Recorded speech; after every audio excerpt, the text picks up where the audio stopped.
You know, sometimes guys are feeling bad about being too manly. Like, here's a man's man. Oh my gosh, he's a man's man. That's not how you're supposed to be. You don't have any empathy or feelings for other people. And then sometimes on the other side is, you know, you're not bossy enough. You're not this enough. Do you think there is a identity crisis right now for both men and women, that they don't really know what position do I need to be a real man or a real woman? You think there's some of that going on? I think, let's start with the male part of that. So I think that right now our society is criticizing itself. That's part of, let's call it patriarchy theory. And the idea is the hierarchies that are characteristic of our society are male-dominated and predicated on power and tyranny. Okay, so I don't buy that. I think that any hierarchical structure can degenerate into tyranny, but I think that most of the hierarchical structures in the West are about as good as hierarchical structures ever get. And if you think we can do without hierarchical structures, then you don't know what you're talking about, because you can't organize your perception without a hierarchical structure, and you can't organize people in terms of pursuing a valuable goal. You can't even say that a goal is valuable without producing a hierarchy. So there's no getting rid of hierarchies. Now then you can say, well, yeah, but the hierarchy is based on power and it's corrupt. And I don't think that's true in the West, although hierarchies can become corrupt. Okay, so let's say you do buy that though. The hierarchy is patriarchal and it's corrupt. Well, then let's say you're a young man and you're ambitious. Well, then obviously you're corrupt too, because your ambition is to take your place in the corrupt hierarchy. And so because the hierarchies aren't tyrannical and because they're based on competence, your ambition, if you have any sense, is actually to become competent. But if you confuse that with a power drive, and there's tremendous confusion about that, then you confuse young men, because they think if they're ambitious and they want to get ahead, let's say, they want to be useful and competent, that they're somehow buying into the tyranny. So you actually punish the young men for their virtues. And I actually think that that's part and parcel of this critical process, because I think that one of the things that drives the people who are theorizing about the tyrannical patriarchy is that they absolutely detest competence. And it's a deep war. So it's very annoying. It's very hard on young men, but it's also hard on young women.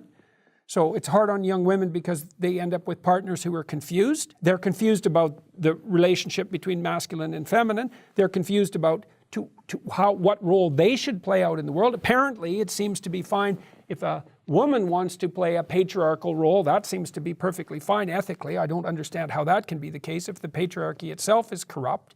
It's corrupt, but it's okay if women occupy the positions of power. It's like, okay, how does that make sense? Well, none of this makes sense. Part of the reason it doesn't make sense is because it isn't designed to make sense. It's designed to be destructive. Now, there's more complications than that. There's lots of reasons why people are unstable in their roles now.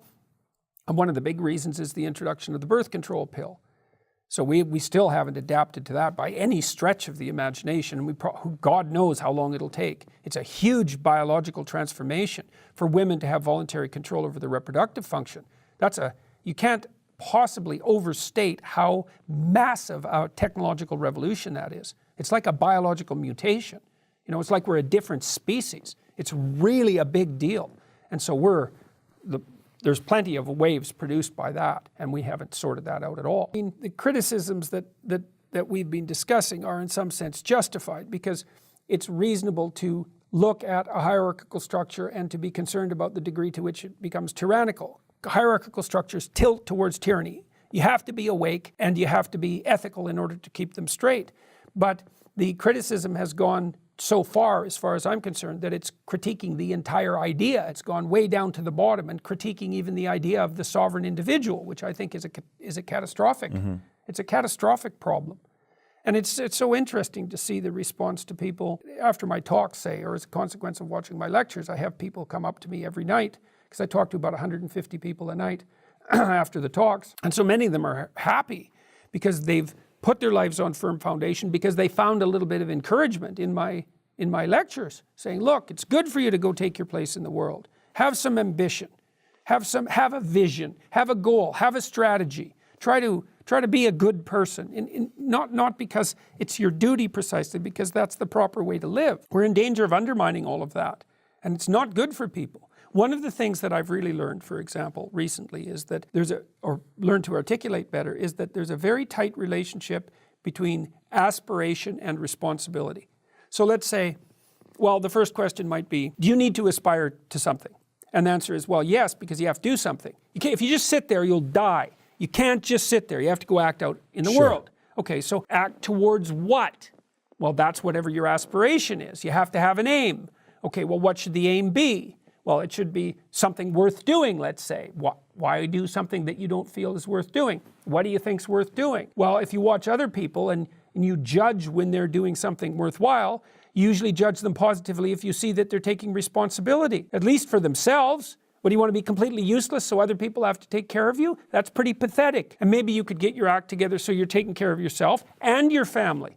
And maybe you could even do better than that and take care of yourself and your family and your community. Well, good for you.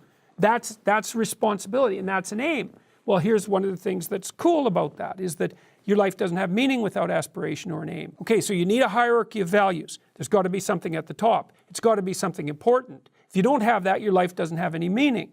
So if you criticize the hierarchy, or even the idea of hierarchy, you destroy the idea of aspiration, and then people have nothing. Well, that's not helpful. People are built for a struggle and they're built for a weight, and you want to take on a heavy burden voluntarily. See if you can put yourself together. See what you can do out in the world while you're waiting to die. It's an all-in game. It better be worthwhile.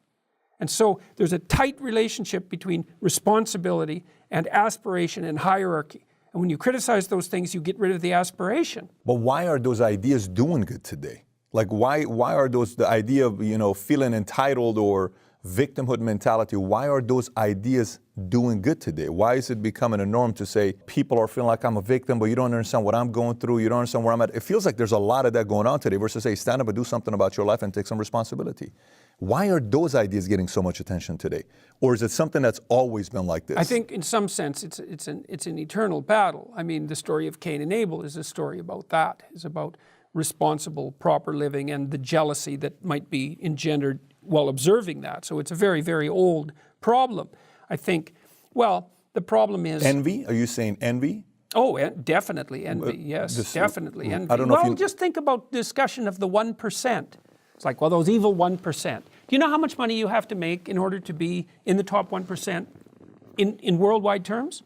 Oh, worldwide terms, it's a lower number. We're not... $53,000 a year? It's 32. $32,000. We did a video on that. $32,000 If you make $32,000 a year, you're in the top 1%. Yes. So it's like, well, why do you draw the boundaries so that the top 1% are people that aren't you? If it's not envy, if you're doing okay, I mean, you're doing okay with an average working class salary. You're doing okay. I'm not saying you're doing great. You're not starving. You've got heat. You've got air conditioning. You've got access to electronic technology. You've got some ability to move forward into the future. So you're doing all right. And by historical standards, you're doing damn fine. So why all of a sudden is the 1% that you're envious of only those people who are richer than you, when you're also part of the 1% worldwide, if that's not envy? So I know who the rich is. The rich is always someone who has more money than me. That's who the rich is. I don't put myself in that category, especially if I'm pursuing this victim mentality. And then the other part of the victim mentality is, well, let's say you can have a meaningful life by adopting responsibility, but it's a heavy load. You got to be awake and alert and on your feet and moving towards something difficult. You have to have some self-control, and you have to sacrifice in the present so that the future is better. It's complex. You have to integrate a lot. And when you take on some responsibility, your life has meaning. You think, I want a meaningful life. It's like, maybe you do, if you're willing to take on the responsibility. What's the alternative? Well, to garner a lot of unearned sympathy for your victimization position, and to at the same time take down the people who are willing to take more responsibility than you. It's a nasty game. And I see it played out in the universities too. I think if you quadrupled the salaries of sociologists, that most political correctness would go away. I think they're jealous and envious because they see people who aren't any smarter than them doing way better out there in the capitalist world. Wow. And that drives their envy and their hatred, even though they're unbelievably privileged in their positions as, let's say, sociology professors or social work professors or people who are on the faculties of education, all disciplines that have become incredibly corrupt.